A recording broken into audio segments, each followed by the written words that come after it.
ಎಲ್ಲರಿಗೂ ನಮಸ್ಕಾರ ವೀಕ್ಷಕರೇ. ಹಿಂದೂ ಪಂಚಾಂಗದ ಪ್ರಕಾರ ಹೊಸ ವರ್ಷವು 2025ರ ಮಾರ್ಚ್ 30ರಂದು ಪ್ರಾರಂಭವಾಗಲಿದೆ.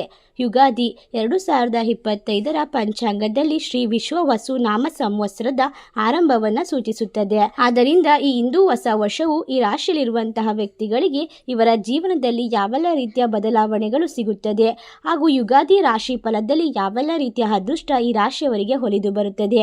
ಕೋಡಿಶ್ರೀ ಅವರು ನುಡಿದಿರುವ ಪ್ರಕಾರ ಸ್ಫೋಟಕವಾದ ಭವಿಷ್ಯ ಇಲ್ಲಿದೆ. ಹಾಗಾದರೆ ಯಾವೆಲ್ಲ ರಾಶಿ ಅವರಿಗೆ ಯಾವೆಲ್ಲ ರೀತಿಯ ಲಾಭ ಹಾಗೂ ಅದೃಷ್ಟವನ್ನ ಬರಮಾಡಿಕೊಂಡು ಶ್ರೀಮಂತಿಕೆಯನ್ನು ಅನುಭವಿಸುತ್ತಾರೆ. ಈ ರಾಶಿಯಲ್ಲಿರುವಂತಹ ವ್ಯಕ್ತಿಗಳು ಆಗರ್ಭ ಶ್ರೀಮಂತಿಕೆಯನ್ನು ಪಡೆದುಕೊಂಡು ಯಾವ ರೀತಿ ಜೀವನದಲ್ಲಿ ಒಂದು ದೊಡ್ಡ ಮಟ್ಟದ ಸ್ಥಾನವನ್ನ ತಲುಪುತ್ತಾರೆ ಎಂದು ತಿಳಿದುಕೊಳ್ಳೋಣ. ಅದಕ್ಕೂ ಮುನ್ನ ನೀವು ಕೂಡ ಕೋಡಿಶ್ರೀ ಅವರ ಭಕ್ತರಾಗಿದ್ದಲ್ಲಿ ಈ ವಿಡಿಯೋಗೆ ಒಂದು ಲೈಕ್ ಕೊಟ್ಟು ನಿಮ್ಮ ಇಷ್ಟ ದೇವರ ಹೆಸರನ್ನ ಕಮೆಂಟ್ ಮಾಡಿ. ನಮ್ಮ ಚಾನೆಲ್ನ ಸಬ್ಸ್ಕ್ರೈಬ್ ಮಾಡಿ, ಪಕ್ಕದಲ್ಲಿರುವಂತಹ ಬೆಲ್ ಐಕನ್ನ ಪ್ರೆಸ್ ಮಾಡಿ. ಓಂ ಶ್ರೀ ಅಷ್ಟಮಂಗಳ ಜ್ಯೋತಿಷ್ಯ ಪೀಠ ಪಂಡಿತ್ ಶ್ರೀ ಸುದರ್ಶನ್ ಜೋಶಿ. ನಿಮ್ಮ ಜೀವನದ ಸಮಸ್ಯೆಗಳಾದ ವಿದ್ಯಾಭ್ಯಾಸದಲ್ಲಿ ತೊಂದರೆ, ಆರೋಗ್ಯ ಸಮಸ್ಯೆ, ಹಣಕಾಸಿನಲ್ಲಿ ತೊಂದರೆ, ಅತ್ತೆ ಸೊಸೆ ಕಿರಿಕಿರಿ, ಶತ್ರು ನಾಶ, ಪ್ರೀತಿಯಲ್ಲಿ ನಂಬಿ ಮೋಸ, ಮಾಟ ಮಂತ್ರದಲ್ಲಿ ತೊಂದರೆ, ಸ್ತ್ರೀ ಪುರುಷ ವಶೀಕರಣ, ಕೋರ್ಟ್ ಕೇಸ್, ಇನ್ನು ನಿಮ್ಮ ಜೀವನದ ಅನೇಕ ಗುಪ್ತ ಸಮಸ್ಯೆಗಳಿಗೆ ಎಲ್ಲಿದೆ ಶಾಶ್ವತ ಪರಿಹಾರ. ಕೇವಲ ಒಂದೇ ದಿನದಲ್ಲಿ ಪರಿಹಾರ ಶತಸಿದ್ಧ. ಈಗಲೇ ಕರೆ ಮಾಡಿ. Mobile number 9591430662. ಹೌದು, ಈ ರಾಶಿಯಲ್ಲಿರುವಂತಹ ವ್ಯಕ್ತಿಗಳಿಗೆ ಈ ಒಂದು ಹೊಸ ವರ್ಷ 2025 ಯುಗಾದಿಯಿಂದ ಬಹಳಷ್ಟು ಬದಲಾವಣೆಗಳು ಕಂಡುಬರುತ್ತದೆ. ಈ ರಾಶಿಗೆ ಗುರು ದೆಸೆ ಲಕ್ಷಾಧಿಪತಿಯಾಗುವುದು ಪಕ್ಕ. 12 ವರ್ಷಗಳ ನಂತರ ದೇವತೆಗಳ ಗುರುವಾದ ಗುರುಗ್ರಹವು 2025 ಯುಗಾದಿಯಿಂದ ಮಿಥುನ ರಾಶಿಗೆ ಪ್ರವೇಶಿಸುತ್ತಿದ್ದಾನೆ. ಅಂತಹ ಪರಿಸ್ಥಿತಿಯಲ್ಲಿ ಈ ರಾಶಿ ಚಕ್ರದಲ್ಲಿ ಇರುವಂತಹ ಚಿಹ್ನೆಗಳು ಪ್ರತಿಯೊಂದು ಕ್ಷೇತ್ರದಲ್ಲೂ ಯಶಸ್ಸಿನ ಜೊತೆಗೆ ಆರ್ಥಿಕ ಲಾಭವನ್ನು ಪಡೆಯಬಹುದು. ಗುರುವಿನ ಈ ಸಂಚಾರದಿಂದ ಈ ರಾಶಿಯಲ್ಲಿರುವಂತಹ ವ್ಯಕ್ತಿಗಳಿಗೆ ಅದೃಷ್ಟ ಬದಲಾಗಿ ಆ ಲಕ್ಕಿ ರಾಶಿಗಳು ಬಹಳಷ್ಟು ಜೀವನದಲ್ಲಿ ಉತ್ತುಂಗದ ಶಿಖರವನ್ನು ಹೇರುತ್ತಾರೆ. ಮಾಡುವಂತಹ ಕೆಲಸದಲ್ಲಿ ಬಹಳಷ್ಟು ಲಾಭವನ್ನು ಗಳಿಸಿಕೊಳ್ಳುತ್ತಾರೆ. ಗ್ರಹಗಳಲ್ಲಿ ಗುರುಗ್ರಹವನ್ನು ಬಹಳ ಮುಖ್ಯವಾದ ಗ್ರಹ ಎಂದು ಪರಿಗಣಿಸಲಾಗಿದೆ. ಗುರುವಿನ ಆಶೀರ್ವಾದ ಇದ್ದಲ್ಲಿ ಐಷಾರಾಮಿ ವಸ್ತುಗಳು, ಐಷಾರಾಮಿ ಜೀವನ, ಗೌರವ, ಸಂತೋಷ, ಸಮೃದ್ಧಿ, ಸಂಪತ್ತುಗಳು ಇತ್ಯಾದಿಗಳನ್ನು ಗುರುಗ್ರಹವು ಕರುಣಿಸುತ್ತಾನೆ ಎಂದು ಪರಿಗಣಿಸಲಾಗಿದೆ. ಇಂತಹ ಪರಿಸ್ಥಿತಿಯಲ್ಲಿ ಗುರುವಿನ ರಾಶಿ ಚಕ್ರ ಚಿಹ್ನೆಯ ಬದಲಾವಣೆಯು ಈ ರಾಶಿಯಲ್ಲಿರುವಂತಹ ವ್ಯಕ್ತಿಗಳಿಗೆ ಅದೃಷ್ಟವನ್ನು ತಂದುಕೊಡುತ್ತದೆ. ಜೀವನದಲ್ಲಿ ದೀರ್ಘಕಾಲ ಉಳಿಯುತ್ತದೆ. ಜ್ಯೋತಿಷ್ಯ ಶಾಸ್ತ್ರದ ಪ್ರಕಾರ ಈ ಒಂದು ಯುಗಾದಿ ಹಬ್ಬದಿಂದ ಈ ರಾಶಿಯಲ್ಲಿರುವಂತಹ ವ್ಯಕ್ತಿಗಳು ಅದೃಷ್ಟವಂತರು ಎಂದು ಹೇಳಲಾಗುತ್ತದೆ. ಹೌದು, ಈ ರಾಶಿಗಳಲ್ಲಿ ಸುಮಾರು 1 ವರ್ಷ ಗುರು ಇರುತ್ತಾನೆ. ಇಂತಹ ಪರಿಸ್ಥಿತಿಯಲ್ಲಿ ಅವನು ಮತ್ತೆ ಅದೇ ರಾಶಿಗೆ ಬರಲು 12 ವರ್ಷಗಳು ಬೇಕಾಗುತ್ತದೆ. ಪ್ರಸ್ತುತ ಗುರುವು ವೃಷಭ ರಾಶಿಯಲ್ಲಿ ನೆಲೆಸಿದ್ದಾನೆ ಮತ್ತು ಈ ವರ್ಷ ಇದೇ ರಾಶಿಯಲ್ಲಿ ಉಳಿಯಲಿದ್ದಾನೆ. ಈ ಒಂದು ಮೇ 2025ರಲ್ಲಿ ಗುರು ತನ್ನ ರಾಶಿಯನ್ನ ಬದಲಾಯಿಸುತ್ತಾನೆ ಮತ್ತು ಮಿಥುನ ರಾಶಿಯನ್ನ ಪ್ರವೇಶಿಸುತ್ತಾನೆ. ಬುಧನು ರಾಶಿ ಚಕ್ರವನ್ನು ಪ್ರವೇಶಿಸಿದಾಗ ಗುರುಗ್ರಹದ ಪ್ರಭಾವವು ಹಲವಾರು ಪಟ್ಟು ಹೆಚ್ಚಾಗುತ್ತದೆ. ಮಿಥುನ ರಾಶಿಯಲ್ಲಿ ಗುರುವಿನ ಸಂಕ್ರಮಣದಿಂದ ಯಾವ ರಾಶಿ ಚಕ್ರದವರಿಗೆ ವಿಶೇಷ ಲಾಭಗಳು ಸಿಗಬಹುದು ಎಂಬುದನ್ನು ತಿಳಿಯೋಣ ಬನ್ನಿ. ಕೋಡಿಶ್ರೀ ಅವರು ನುಡಿದಿರುವ ಪ್ರಕಾರ ಈ ಒಂದು ವರ್ಷದ ಯುಗಾದಿಯಿಂದ ಈ ರಾಶಿಯವರು ಅದೃಷ್ಟವಂತರಾಗಿ ಜೀವನವನ್ನ ನಡೆಸುತ್ತಾರೆ. ಇವರಿಗೆ ಬರುವಂತಹ ಎಲ್ಲಾ ರೀತಿಯ ಕಷ್ಟಗಳನ್ನ ಭಗವಂತ ಎದುರಿಸಲು ಶಕ್ತಿಯನ್ನ ಕೊಡುತ್ತಾನೆ. ಇವರಿಗೆ ಇರುವಂತಹ ಸಾಲದ ಸುಳಿಯಿಂದ ಹೊರಗೆ ಬರುತ್ತಾರೆ. ಈ ರಾಶಿ ಲಗ್ನದಲ್ಲಿ ಇರುವಂತಹ ವ್ಯಕ್ತಿಗಳಿಗೆ ಎಂಥದೇ ಕಷ್ಟ ಪರಿಸ್ಥಿತಿ ಇದ್ದರೂ ಕೂಡ ಯಾವತ್ತೂ ಕೂಡ ಇವರು ಕಷ್ಟವನ್ನ ಎದುರಿಸಲು ಹಿಂದೆ ಸರಿಯುವುದಿಲ್ಲ. ಎಲ್ಲವನ್ನ ಎದುರಿಸಿ ಮುಂದೆ ಒಂದು ದಿನ ಜಯವನ್ನ ಪಡೆದುಕೊಳ್ಳುತ್ತಾರೆ ಎಂದು ಹೇಳಲಾಗುತ್ತದೆ. ಈ ರಾಶಿ ಚಕ್ರ ಚಿಹ್ನೆಯ ಜನರು ಅದೃಷ್ಟವಂತರು. ಇವರ ಜೀವನದಲ್ಲಿ ಅನುಕೂಲಕರವಾದ ಪರಿಸ್ಥಿತಿ ಉದ್ಭವವಾಗುತ್ತದೆ. ಅಷ್ಟೇ ಅಲ್ಲದೆ ಬಹುಕಾಲದಿಂದ ಬಾಕಿ ಉಳಿದಿರುವ ಕಾಮಗಾರಿಯನ್ನು ಕೂಡ ಮತ್ತೊಮ್ಮೆ ಪ್ರಾರಂಭಿಸಬಹುದು. ಗುರುದೇವನ ದೃಷ್ಟಿ 5ನೇ ಮತ್ತು 7ನೇ ಮನೆಯಲ್ಲಿ 9ನೇ ಮನೆಯಲ್ಲಿ ಇರುತ್ತದೆ. ಇಂತಹ ಒಂದು ಪರಿಸ್ಥಿತಿಯಲ್ಲಿ ಈ ರಾಶಿ ಚಕ್ರದ ಜನರು ವಿಶೇಷವಾಗಿ ಪ್ರಯೋಜನಗಳನ್ನು ಪಡೆದುಕೊಳ್ಳಬಹುದು. ಸಂತಾನ ಹೊಂದುವ ಆಸೆ ಈಡೇರಬಹುದು. ಮದುವೆಯ ಸಾಧ್ಯತೆಗಳು ಇವೆ. ಈಗ ನೀವು ವೈವಾಹಿಕ ಜೀವನದಲ್ಲಿ ನಡೆಯುತ್ತಿರುವಂತಹ ಸಮಸ್ಯೆಗಳಿಂದ ಪರಿಹಾರವನ್ನು ಕೂಡ ಪಡೆಯಬಹುದಾಗಿದೆ. ಸಮಾಜದಲ್ಲಿ ಗೌರವವನ್ನು ಹೆಚ್ಚಿಸಿಕೊಳ್ಳಬಹುದು. ವ್ಯಾಪಾರದಲ್ಲಿಯೂ ಪ್ರಗತಿ ಇರುತ್ತದೆ. ಅಷ್ಟೇ ಅಲ್ಲದೆ ನೀವು ದೊಡ್ಡ ದೊಡ್ಡ ಆದೇಶಗಳನ್ನು ಪಡೆಯಬಹುದು. ನಿಮ್ಮ ಮಕ್ಕಳಿಂದ ನೀವು ಕೆಲವು ಒಳ್ಳೆಯ ಸಿಹಿ ಸುದ್ದಿಗಳನ್ನು ಕೂಡ ಪಡೆಯಬಹುದಾಗಿದೆ. ಈ ಒಂದು ವರ್ಷದ ಯುಗಾದಿಯಿಂದ ಈ ರಾಶಿಯವರಿಗೆ ಜಾಕ್ಪಾಟ್ ವರ್ಷ ಎಂದು ಹೇಳಿದರೆ ತಪ್ಪಾಗಲಾರದು.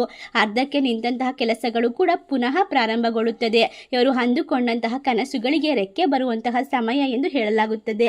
ಇವರು ಹಲವಾರು ವರ್ಷಗಳಿಂದ ಕೂಡಿಟ್ಟಂತಹ ಹಣದಿಂದ ಉತ್ತಮವಾದ ದೊಡ್ಡ ಮಟ್ಟದ ವ್ಯವಹಾರವನ್ನು ಕೂಡ ಆರಂಭಿಸಲು ಸೂಕ್ತವಾದ ಸಮಯಗಳು ಆರಂಭವಾಗುತ್ತದೆ. ಸಿಗುತ್ತದೆ. ಅಷ್ಟೇ ಅಲ್ಲದೆ ಕೋಡಿಶ್ರೀ ಅವರು ನುಡಿದಿರುವ ಪ್ರಕಾರ ಈ ರಾಶಿಯಲ್ಲಿರುವಂತಹ ವ್ಯಕ್ತಿಗಳು ಅತ್ಯುತ್ತಮ ರಾಜಯೋಗವನ್ನು ಕೂಡ ಬರಮಾಡಿಕೊಂಡು ಇನ್ನು ಮುಂದೆ ರಾಜರಂತೆ ಜೀವನವನ್ನು ನಡೆಸುತ್ತಾರೆ. ಇಲ್ಲಿಯವರೆಗೂ ಅನುಭವಿಸಿದ ಕಷ್ಟಗಳು ಕಾರ್ಪಣ್ಯಗಳು ಸಂಪೂರ್ಣವಾಗಿ ದೂರವಾಗುತ್ತದೆ. ನಿಮ್ಮ ಜೀವನದಲ್ಲಿ ಇನ್ನು ಮುಂದೆ ಸಿಹಿ ಸಂತೋಷವೇ ತುಂಬಿರುತ್ತದೆ ಎಂದು ಹೇಳಲಾಗುತ್ತದೆ. ಅಷ್ಟೇ ಅಲ್ಲದೆ ಈ ರಾಶಿಯಲ್ಲಿರುವಂತಹ ವ್ಯಕ್ತಿಗಳಿಗೆ 11ನೇ ಮನೆಯಲ್ಲಿ ಗುರುವು ಸ್ಥಿತನಾಗಿರುವುದರಿಂದ ಜೀವನದ ಎಲ್ಲ ಕ್ಷೇತ್ರದಲ್ಲೂ ಕೂಡ ಬಹಳಷ್ಟು ಪ್ರಯೋಜನವನ್ನು ಪಡೆದುಕೊಳ್ಳುವ ಸಾಧ್ಯತೆಗಳು ಹೆಚ್ಚಿಗೆ ಇದೆ. ಕೆಲಸವನ್ನು ನೀವು ಪ್ರಶಂಸಿಸಲಾಗುತ್ತದೆ. ಅಷ್ಟೇ ಅಲ್ಲದೆ ಇದರೊಂದಿಗೆ ನೀವು ಬಡ್ತಿಯನ್ನು ಪಡೆಯುವ ಸಾಧ್ಯತೆಗಳು ಹೆಚ್ಚಿಗೆ ಇದೆ. ಅವಿವಾಹಿತರಿಗೆ ವಿವಾಹ ಪ್ರಸ್ತಾವನೆ ಬರಬಹುದು. ಪ್ರೇಮ ಜೀವನದ ವಿಷಯದಲ್ಲೂ ಹೆಚ್ಚಳವಾಗಬಹುದು. ಮಕ್ಕಳು ಪ್ರಗತಿ ಹೊಂದುವರು. ಅಷ್ಟೇ ಅಲ್ಲದೆ ನೀವು ಮಕ್ಕಳನ್ನು ವಿದೇಶಕ್ಕೆ ಕಳಿಸಬೇಕು, ವಿದ್ಯಾಭ್ಯಾಸದಲ್ಲಿ ಪ್ರಗತಿಯನ್ನು ಹೊಂದಿಸಬೇಕು. ಅದೇ ರೀತಿಯಾಗಿ ಅವರನ್ನು ಒಂದು ದೊಡ್ಡ ಮಟ್ಟದ ಸ್ಥಾನದಲ್ಲಿ ನೋಡಲು ಇಚ್ಛಿಸುತ್ತಿದ್ದರೆ ಈ ಒಂದು ಯುಗಾದಿಯಿಂದ ನಿಮ್ಮ ಕನಸುಗಳೆಲ್ಲವೂ ನನಸಾಗುತ್ತದೆ ಎಂದು ಹೇಳಲಾಗುತ್ತದೆ. ನಿಮ್ಮ ಪೂರ್ವಿಕರ ಆಸ್ತಿ ಸಿಗುವ ಸಾಧ್ಯತೆ ಇದೆ. ಕೆಲವು ಗುಪ್ತ ಹಣವನ್ನು ಸಹ ಇದ್ದಕ್ಕಿದ್ದಂತೆ ಸಂಪಾದಿಸಬಹುದು. ಈ ರಾಶಿಯಲ್ಲಿರುವಂತಹ ವ್ಯಕ್ತಿಗಳು ಇನ್ನು ಮುಂದೆ ಎಲ್ಲ ರೀತಿಯ ಕಷ್ಟಗಳನ್ನು ದೂರ ಮಾಡಿಕೊಳ್ಳಲು ಕೆಲವೊಂದಿಷ್ಟು ಮಾರ್ಗವನ್ನು ಅನುಸರಿಸಬೇಕಾಗುತ್ತದೆ. ದೇವರನ್ನು ನೀವು ಪೂಜಿಸುವಾಗ ನಿಮ್ಮ ಇಷ್ಟಾರ್ಥಗಳನ್ನು ಪ್ರತಿದಿನ ದೇವರ ಮುಂದೆ ಹೇಳಿಕೊಳ್ಳುವುದು ನಿಮಗೆ ಅತ್ಯುತ್ತಮ ಲಾಭವನ್ನು ಕೊಡುತ್ತದೆ ಎಂದು ಹೇಳಲಾಗುತ್ತದೆ. ಅಷ್ಟೇ ಅಲ್ಲದೆ ನಿಮ್ಮ ಪ್ರೇಮ ಜೀವನ ಕೂಡ ಸುಖಮಯವಾಗಿ ಸಾಗುತ್ತದೆ. ಈ ರಾಶಿಯಲ್ಲಿರುವಂತಹ ವ್ಯಕ್ತಿಗಳಿಗೆ ಇನ್ನು ಮುಂದೆ ಎಲ್ಲ ರೀತಿಯ ಹಣಕಾಸಿನ ಪರಿಸ್ಥಿತಿಗಳಲ್ಲಿ ಸೋಲು ಬರುವುದಿಲ್ಲ. ಹಣಕಾಸಿನ ಅಭಿವೃದ್ಧಿ ಹೆಚ್ಚಿಗೆ ಆಗುತ್ತಾ ಹೋಗುತ್ತದೆ. ಬಹಳಷ್ಟು ಪ್ರಯೋಜನವನ್ನು ಕೂಡ ಈ ಒಂದು ಸಮಯದಲ್ಲಿ ನೀವು ಪಡೆದುಕೊಳ್ಳಬಹುದಾಗಿದೆ. ಅಷ್ಟೇ ಅಲ್ಲದೆ ಈ ರಾಶಿಯವರು ವಿದೇಶಕ್ಕೆ ಹೋಗಲು ಕೂಡ ಅವಕಾಶಗಳು ಹುಡುಕಿಕೊಂಡು ಬರುತ್ತದೆ. ಉದ್ಯೋಗ ಇಲ್ಲದೆ ಇರುವಂತಹ ವ್ಯಕ್ತಿಗಳಿಗೆ ಉದ್ಯೋಗಕ್ಕಾಗಿ ಹೊಸ ಅವಕಾಶಗಳು ನಿಮ್ಮ ಮನೆ ಬಾಗಿಲಿಗೆ ಬರುತ್ತದೆ ಎಂದು ಹೇಳಬಹುದು. ಈ ರಾಶಿಯಲ್ಲಿರುವಂತಹ ವ್ಯಕ್ತಿಗಳು ಸ್ನೇಹಿತರ ಬೆಂಬಲದಿಂದ ಎಲ್ಲ ಕೆಲಸದಲ್ಲೂ ಕೂಡ ಒಂದು ನಿಪುಣತೆಯನ್ನು ಪಡೆದುಕೊಳ್ಳುತ್ತಾರೆ. ಆರೋಗ್ಯದ ಬಗ್ಗೆ ಸ್ವಲ್ಪ ಜಾಗರೂಕತೆ ಈ ಒಂದು ಸಮಯದಲ್ಲಿ ಅವಶ್ಯಕತೆ ಎಂದು ಹೇಳಲಾಗುತ್ತದೆ. ಕೆಲಸ ಇಲ್ಲದೆ ಕಷ್ಟಪಡುವಂತಹ ವ್ಯಕ್ತಿಗಳು ಕೂಡ ಈ ಒಂದು ಸಂದರ್ಭದಲ್ಲಿ ಉತ್ತಮವಾದ ಉದ್ಯೋಗವನ್ನು ಪಡೆದುಕೊಂಡು ಕೈ ತುಂಬ ಸಂಬಳವನ್ನು ಸಿಗುವಂತಹ ಕೆಲಸ ಸಿಗುತ್ತದೆ ಎಂದು ಹೇಳಬಹುದು. ಬೇರೆ ಬೇರೆ ಆದಾಯದ ಮೂಲಗಳು ಕೂಡ ಸೃಷ್ಟಿಯಾಗುತ್ತದೆ ಹಾಗೂ ಕೆಲಸದಲ್ಲಿ ಒಂದಕ್ಕಿಂತ ಹೆಚ್ಚಿನ ಕೆಲಸ ಸಿಗುತ್ತದೆ. ಒಬ್ಬ ಉದ್ಯೋಗಿಯಾಗಿ ಹಾಗೂ ಉದ್ಯಮದ ಮಾಲೀಕನಾಗಿ ಎರಡೂ ವಿಭಾಗದಲ್ಲೂ ಕೂಡ ನೀವು ಯಶಸ್ಸನ್ನು ಲಾಭವನ್ನು ಸಂಪಾದನೆ ಮಾಡುತ್ತೀರಾ. ಪಾರ್ಟ್ನರ್ಶಿಪ್ ಕೆಲಸ ಮಾಡುವವರಿಗೂ ಕೂಡ ಈ ಸಂದರ್ಭದಲ್ಲಿ ಲಾಭ ಅನ್ನುವುದು ಕಟ್ಟಿಟ್ಟ ಬುತ್ತಿಯಾಗಿದ್ದು, ಒಂದು ವೇಳೆ ನೀವು ಯಾವುದೇ ರೀತಿಯ ಕೆಲಸದಲ್ಲೂ ಕೂಡ ಉದ್ಯಮದಲ್ಲೂ ಕೂಡ ನೀವು ಹಣವನ್ನು ಗಳಿಸಲು ಇಷ್ಟಪಡುತ್ತಿದ್ದರೆ ಇನ್ನಷ್ಟು ದೊಡ್ಡದಾಗಿ ವಿಸ್ತರಿಸಲು ಕೂಡ ಅವಕಾಶಗಳು ಸಿಗುತ್ತದೆ. ಇನ್ನು ಮುಂದಿನ ದಿನಗಳಲ್ಲಿ ಉದ್ಯೋಗ ಕ್ಷೇತ್ರದಲ್ಲಿ ಕೆಲವೊಂದಿಷ್ಟು ಚಾಲೆಂಜ್ಗಳನ್ನು ನೀವು ಎದುರಿಸಬೇಕಾಗಿ ಬರುತ್ತದೆ. ಆದರೆ ಹೆಚ್ಚು ದಿನಗಳ ಕಾಲ ಕಷ್ಟಪಡಬೇಕಾದ ಅಗತ್ಯವಿಲ್ಲ. ಆ ಎಲ್ಲ ಸಮಸ್ಯೆಗಳು ದೂರವಾಗುತ್ತದೆ.